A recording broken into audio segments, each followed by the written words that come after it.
علامہ ابن عساکر نے اپنی تاریخ میں ذکر کیا کہ حضرت عمر فاروق رضی اللہ تعالیٰ عنہ کے زمانے میں ایک نوجوان بڑا حسین بڑا خوبصورت تھا۔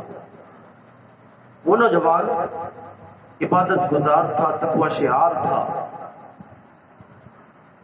نماز کے لیے جاتا، ہر وقت نماز کے لیے جاتا، نماز ادا کرتا اور نماز ادا کر کے اپنے گھر واپس آتا تھا۔ فرماتے ہیں کہ اس کے اور مسجد کے درمیان ایک عورت کا گھر تھا۔ وہ عورت بھی بڑی حسین تھی، خوبصورت تھی۔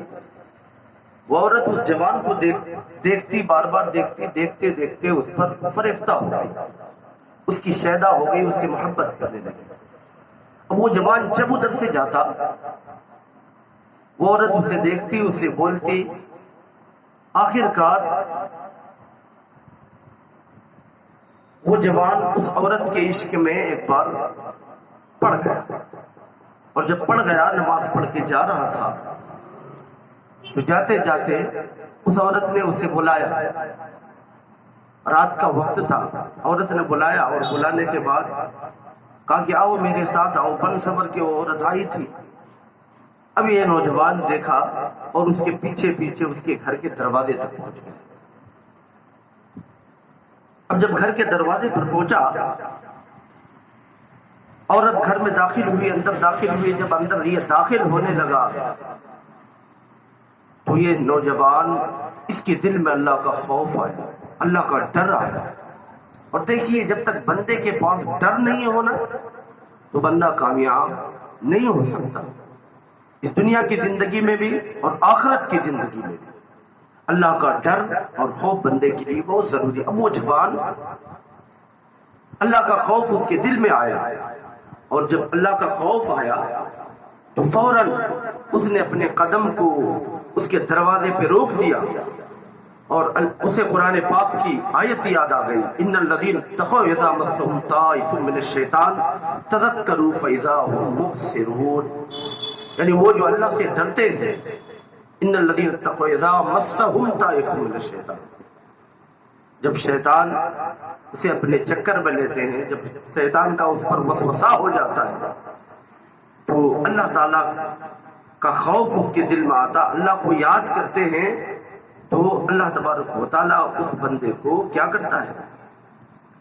اللہ تبارک و تعالیٰ کو اذا هم مبصرون، جب وہ دیکھ لیتا ہے تو وہ رک جاتا ہے، خوف سے، اللہ کے خوف سے ڈر جاتا ہے۔ جب یہ آیت مبارکہ اس نوجوان نے پڑھی، پڑھنے کے بعد فوراً وہ لڑکا بے ہوش ہو گیا، اور بے ہوش ہونے کے بعد اس کے دروازے پہ گر گیا۔ اب اس عورت نے، لڑکی نے سوچا کہ کیا کروں، آخر انسان لوگوں کی مدد سے اس لڑکے کو اٹھوا کر اس کے والد کا گھر کچھ دور میں تھا، عشاء کی نماز کے بعد وہ اپنے والد سے ملاقات کرنے کے لیے جاتا تھا، اس کے والد کے گھر پہنچا دیا۔ جب پہنچا دیا تو پوچھا ماجرا کیا ہوا، لوگوں کی مدد سے اس کے باپ نے اس کو اندر لایا۔ بہت دیر کے بعد جب اس نوجوان کو ہوش آیا، ہوش آنے کے بعد وہ نوجوان کہتا ہے، اس سے پوچھتا ہے اس کا باپ کہ بیٹا کیا ہوا، کیا ماجرا ہوا۔ اس نے ساری باتیں سنائی کہ اس عورت نے بلایا، میں اس کے لیے اس کے پیچھے گیا، لیکن مجھے اللہ کا خوف ہو گیا، قرآن پاک یاد آ گیا، وہ خوف کھا کر میں گش کھا کر گر پڑا، بے ہوش ہو گیا۔ باپ نے کہا بیٹا وہ کون سی آیت تھی؟ بیٹے نے پھر وہی آیت مبارکہ پڑھی، ان الذین اتقوا اذا مسهم طائف من الشیطان، جب پڑھی بیٹے نے پڑھی، باپ نے سنا، پھر بیٹا بے ہوش ہو گیا وہ آیت مبارکہ پڑھ کے، اور جب بے ہوش ہو گیا تو کچھ دیر کے بعد اسے جب ہلایا ڈھلایا تو پتا چلا کہ لڑکا انتقال ہوا، لڑکا مر چکا۔ آخر کار باپ نے انتظام کیے، اور رات ہی میں اسے کفن دفن دیا گیا اور اسے سپرد خاک کر دیا کہ عمر فاروق کا زمانہ ہے۔ جب حضرت سیدنا عمر فاروق کو یہ بات معلوم ہوئی کہ ایسا ایسا ہوا، حضرت عمر فاروق رضی اللہ تعالیٰ عنہ صبح کے وقت اس کے گھر آیا، اور آنے کے بعد کہا کہ آپ کو بتانا چاہیے تھا مجھے کہ لڑکا انتقال ہو گیا تو میں بھی اس کے کفن دفن میں آتا، میں اس کے جنازے میں شرکت کرتا۔ اس کا باپ کہتا حضور رات کا وقت تھا، میں نے تکلیف دینا مناسب نہیں سمجھا، امیر المؤمنین کو اس لیے نہیں بتایا۔